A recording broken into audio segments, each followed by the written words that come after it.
Laurent Bazin vous informe sur Europe 1.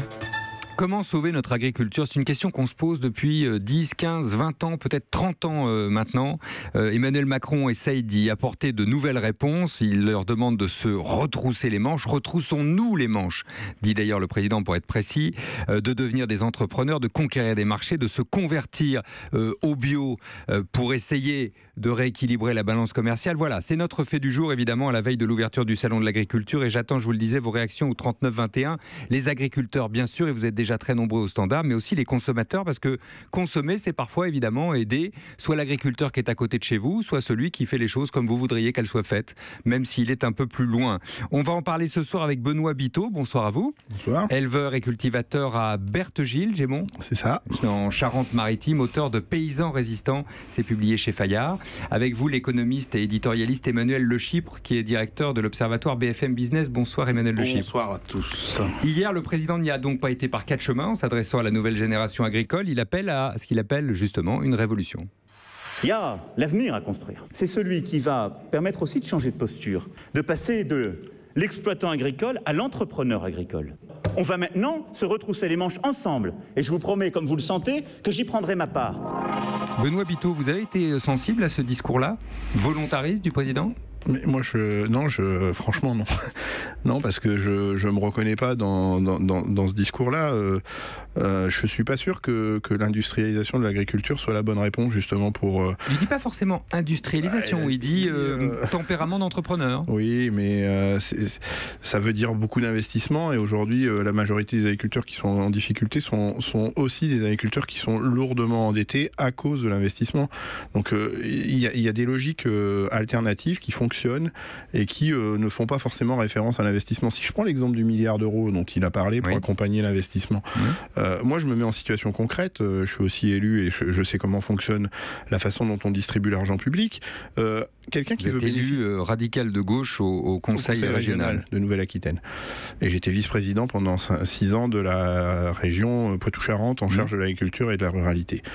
Et donc c'est moi qui ai rédigé le plan de développement rural régional pour piloter les aides européennes quand les régions sont devenues autorités de gestion pour les fonds européens.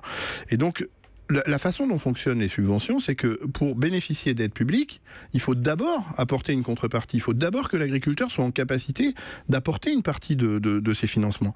Or, aujourd'hui, la difficulté, c'est qu'on observe des agriculteurs qui ont comme revenu 350 € par mois. Comment est-ce que ces agriculteurs qui vivent avec 350 € pourront avoir une capacité d'investissement qui va pouvoir permettre de débloquer sur leur propre structure? Donc vous dites en fait, Emmanuel Macron se trompe de discours. Il pensait parler à des start-upers, il pensait parler à des paysans, et c'est pas la même chose, c'est ça. Il faut qu'ils travaillent sur l'amélioration du revenu, et une fois que le revenu sera au rendez-vous, bien sûr que l'investissement pourra être possible pour ces agriculteurs-là. Mais là, la situation, elle est urgente, c'est-à-dire qu'on a des agriculteurs qui vivent avec 350 € par mois, et ceux-là n'ont aucune capacité d'investissement, quand bien même on met 1 milliard d'euros sur la table pour les accompagner. Emmanuel Le Chypre, c'est quoi au fond le problème de l'agriculture française ? Alors, trop petites exploitations. Il y a plusieurs couches de problèmes. En fait, il y a un vrai problème relatif au secteur agricole. C'est un secteur, alors pour des raisons sur lesquelles on peut revenir et qui ne sont pas les raisons. Je trouve que le discours d'Emmanuel Macron est un peu infantilisant quand il dit vous savez, les enfants, il faut devenir entrepreneur. Mais il n'y a pas une corporation qui bouge autant que la corporation des agriculteurs. Ah oui, si vous regardez le taux d'équipement en nouvelles technologies, il n'y a pas un secteur dans lequel on est autant tourné vers le digital, vers tout ce qui est big data, etc. C'est une profession qui bouge énormément. Donc voilà, le constat, il est incroyable. Vous l'avez dit, il y a 50% des agriculteurs qui gagnent moins de 350 € par mois.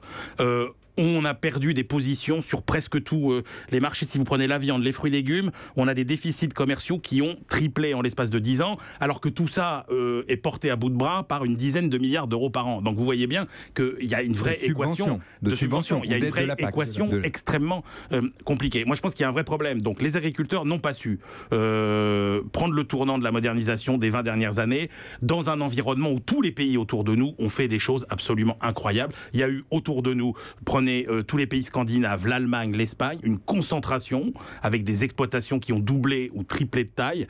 Ce que Benoît Biteau appelle l'agriculture industrielle. Oui, mais après, moi, je suis pas d'accord avec cette idée on peut faire de l'agriculture industrielle et de qualité, parce que le gros défi, ça va être d'industrialiser la qualité finalement. Et ça, on n'a pas su le gérer incontestablement. Un chiffre quand même, il y a 900 000 agriculteurs en France, il y a 450 000 exploitations agricoles. Ça veut dire qu'une exploitation nourrit au mieux 2 hommes. Ou 2 femmes, ou un homme et une femme. Bon, ça veut dire qu'on joue trop petit ? Moi, je pense pas que l'efficacité est en lien avec la taille. L'efficacité, je pense que c'est une erreur aussi de développement qui est liée d'ailleurs au fait qu'on distribue les aides de la PAC par rapport à des unités de surface, et donc plus on a d'hectares, plus on a d'aides, et plus on a d'aides, plus on peut avoir d'hectares. Vous avez 165 hectares en céréales, voilà. Par exemple, comme notre invité il y a 2 jours, vous avez 35 000 € d'aide de la PAC, là où vous en aurez beaucoup moins sur 3 hectares. Beaucoup moins. D'élevage, par exemple, ou de vignes. Et donc, moi, ce que j'ai l'habitude de dire, c'est que quand on a une structure, il faut porter le bon projet sur la structure et arrêter de penser que en partant d'une structure, il faut la faire grandir ou la faire pour. Oui, mais quand on pose le bon projet, le petit est merveilleux, le petit c'est bon, le petit c'est de qualité, etc. Je pense que c'est un romantisme qui coûte cher à nos agriculteurs. Je pense qu'il y a des domaines dans lesquels on ne peut pas faire petit, bon. Il peut y avoir des PME et en qualité. Il peut y avoir des PME et des artisans. Mais bien sûr. Je ne vois pas comment on peut parler de qualité si on prend le lait par exemple. Je ne vois pas comment on peut parler de qualité avec des animaux qui sont enfermés dans des bâtiments 365 jours par an et qui mangent dans leur ration une nourriture basée sur le binôme maïs-soja, qui sont des productions qui elles-mêmes, pour être produites, embarquent avec elles un cortège de désastres sur les ressources en eau, sur la forêt quand on parle du soja à l'autre bout de l'Atlantique, et qui en plus, quand on regarde la qualité des produits qui sortent de ces élevages, puisqu'on parle de qualité, et notamment de la qualité du lait ou de la viande, des médecins ont fait la démonstration que des animaux nourris par ce binôme maïs-soja avaient, pour le lait et la viande, une montée du taux d'oméga 6, qui est un inflammatoire puissant du corps humain, alors que les mêmes animaux nourris par de l'herbe, et la révolution que je propose, puisque M. Macron veut faire une révolution,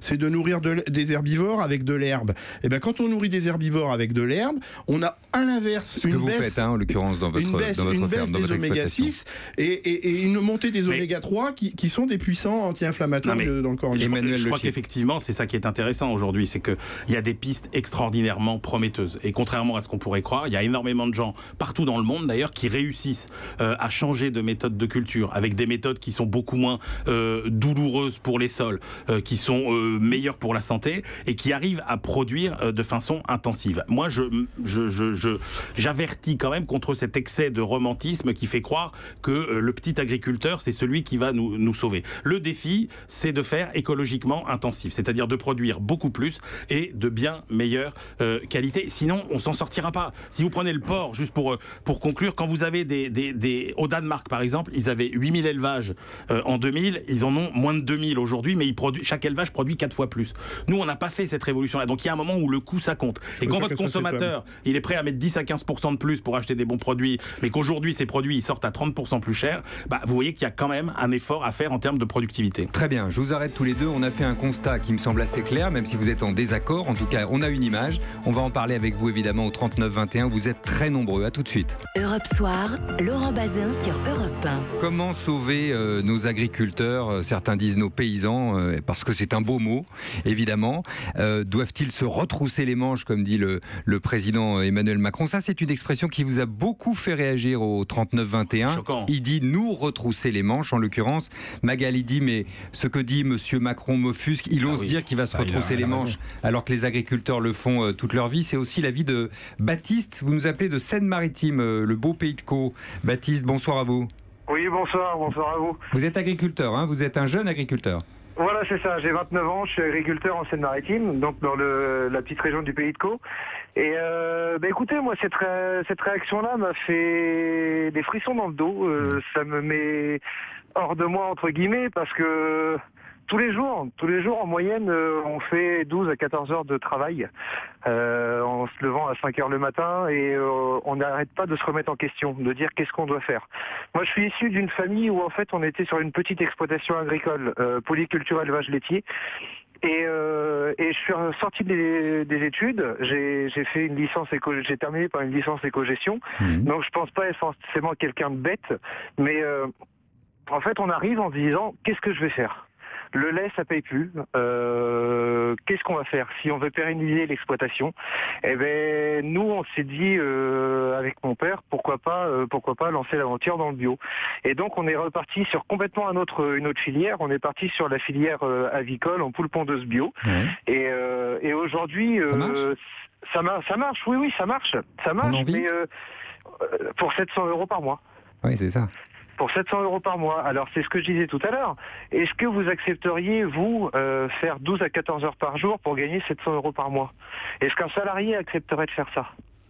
Sincèrement, moi, aujourd'hui, je pose la question à tous les Français, parce qu'on essaye quand même de nourrir la France avec de bons produits, mais par contre, par derrière, nous, on n'arrive même pas à en vivre. Alors, comment est-ce qu'on doit faire? Alors, d'entendre, il faut se retrousser les manches, il faut se remettre en question. D'accord, aujourd'hui, mais comment faire? Comment faire pour réussir à vivre de ça? C'est le début d'une discussion, hein, Baptiste. Vous voulez, on la poursuit ensemble. Restez avec nous. Je voudrais appeler Annie à nos côtés, qui nous appelle des Côtes d'Armor. Bonsoir Annie. Bonsoir. Alors vous aussi, vous êtes éleveuse en bio, c'est ça, mais depuis beaucoup plus longtemps. Je crois que c'est de la... Oui, moi, ça fait plus d'une trentaine d'années. Ce sont des vaches laitières. Hein. Oui. Ouais.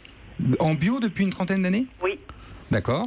Et le fait que le président annonce qu'une partie des 5 milliards d'aides vont être en l'occurrence réservées au bio, est-ce que ça vous a stimulé? Vous dites enfin?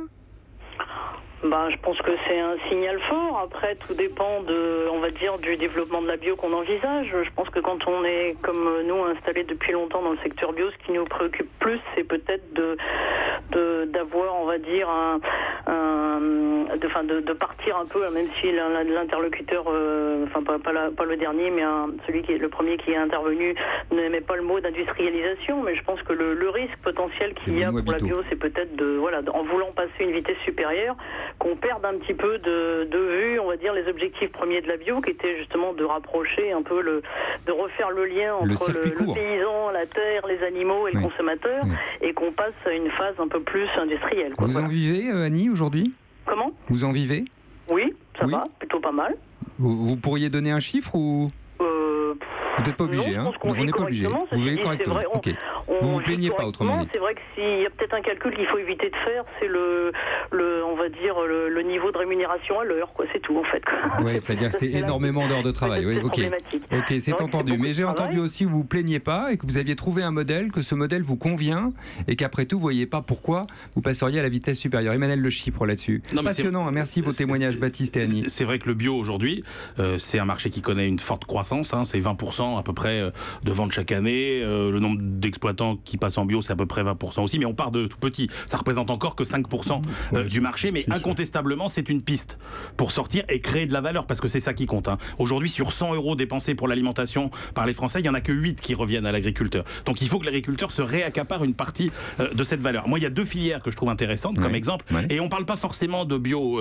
C'est la filière viticole. Regardez l'évolution au cours des 50 dernières années. La consommation a chuté, la qualité a quand même considérablement progressé. Et il y a une autre filière qui est très intéressante, c'est la filière de production du comté, où là vous avez une qualité qui est très bonne, une filière qui a un cahier des charges qui est très strict, la production est régulée, la valeur ajoutée est correctement partagée, et les producteurs de comté ont même obtenu de la grande distribution des augmentations de tarifs assez substantielles plusieurs années de suite. Donc là, il y a aussi quelque chose à suivre en matière d'organisation de la filière. C'est l'organisation de la filière et la recherche de la qualité. Parce qu'il faut une filière structurée pour pouvoir se répartir la valeur ajoutée équitablement, ce qui n'est pas le cas aujourd'hui. Pour aller dans le même sens, hein, effectivement, si aujourd'hui on travaille sur des produits qui sont marqués par le territoire, qui sont identitaires, qui sont authentiques et qui correspondent d'ailleurs à l'attente des consommateurs, et que justement on essaie de s'exonérer de cette volonté de vouloir absolument vendre de la poudre de lait sur le marché mondial, qui est un piège pour les agriculteurs, parce que c'est ça qui fait que les agriculteurs s'en sortent pas. On voit bien qu'il y a des pistes vraiment intéressantes, y compris à l'export, d'exportation d'ailleurs de produits dont l'identité, avec l'image de la belle gastronomie française, a une carte à jouer sur le marché mondial. Et pour revenir à la première intervention du premier agriculteur, on voit bien que, et ça rejoint ce que je disais tout à l'heure, ce dont ont besoin les agriculteurs, d'abord, maintenant, immédiatement, c'est de revenus avant de leur proposer des plans d'investissement. C'est qu'on leur donne les moyens de vivre, et quand ils auront les moyens de vivre, ils sauront investir. Pierre-Emmanuel, bonsoir.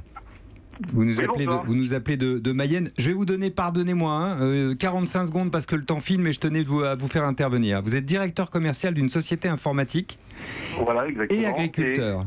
Et agriculteur, effectivement, tout à fait. Et d'origine, juste pour situer, mes 2 grands-pères étaient agriculteurs, mon père était agriculteur. Voilà. Et donc vous êtes agriculteur le soir et le week-end? Voilà, exactement, surtout pour la paperasse. Ouais. Simplement, ce que je voulais dire, c'est que dans le secteur agricole, ce qu'on constate et ce qu'on peut bien constater, c'est que c'est un secteur, le problème, qui n'est pas ouvert, en fait. Qui n'est pas ouvert, pourquoi? Parce qu'il est régi par des syndicats qui ont une très forte puissance et des organismes type commission des structures CDOA et SAFER qui font que ça ramène tout aux agriculteurs actuels. Dans beaucoup de secteurs d'activité, qu'est-ce qui a fait que ça a été révolutionné? C'est parce qu'il y a des idées nouvelles qui sont arrivées, du sang nouveau qui est arrivé et qui a fait que ça a fait des choses nouvelles. Ce que vous êtes en train de dire, Pierre-Emmanuel, c'est que c'est pas possible de lancer une start-up dans l'agriculture, c'est ça? Non. Si on n'est pas déjà agriculteur. Non, si vous n'êtes pas déjà agriculteur, si vous n'êtes pas déjà intégré dans le monde agricole, c'est complètement impossible. Merci. Et voilà. Merci de ce témoignage qui était extrêmement précis. Peut-être pour conclure, un mot du paysan résistant qui est avec nous, Benoît Biteau. Je remercie ce témoignage parce que c'est effectivement de ces gens-là qui viennent d'un autre monde que le monde agricole, qui ramènent l'agriculture dans un débat de société. Le chapitre introductif de mon livre, c'est savoir replacer la question agricole dans un véritable débat de société. Et quand on aura réussi ça, on aura aussi réglé une partie de la crise agricole. Il faut cesser ce débat verrouillé par la sphère agricolo-agricole. Benoît Biteau, paysan résistant chez Fayard. 40% des jeunes agriculteurs nouveaux qui viennent de la ville. Donc il y a quand même du sang neuf qui arrive dans le secteur. C'est ça, c'est ce que je dis, c'est l'espoir, c'est l'avenir. Et Emmanuel Le Chiffre, économiste, éditorialiste, directeur de l'Observatoire BFM Business qui était avec nous. Je salue Pierre-Emmanuel, je salue Annie, je salue Magali, je salue Baptiste qui nous appelait tout à l'heure de son pays de Caux, et Sébastien qui nous disait qu'en tant que jeune agriculteur, il n'a pas été du tout convaincu, je le dis pudiquement, je lis son message pudiquement, par le message d'Emmanuel Macron. Il nous appelait Dame Medel. Voilà pour le débat de ce soir. C'était passionnant de discuter avec vous encore une fois. Europe 1.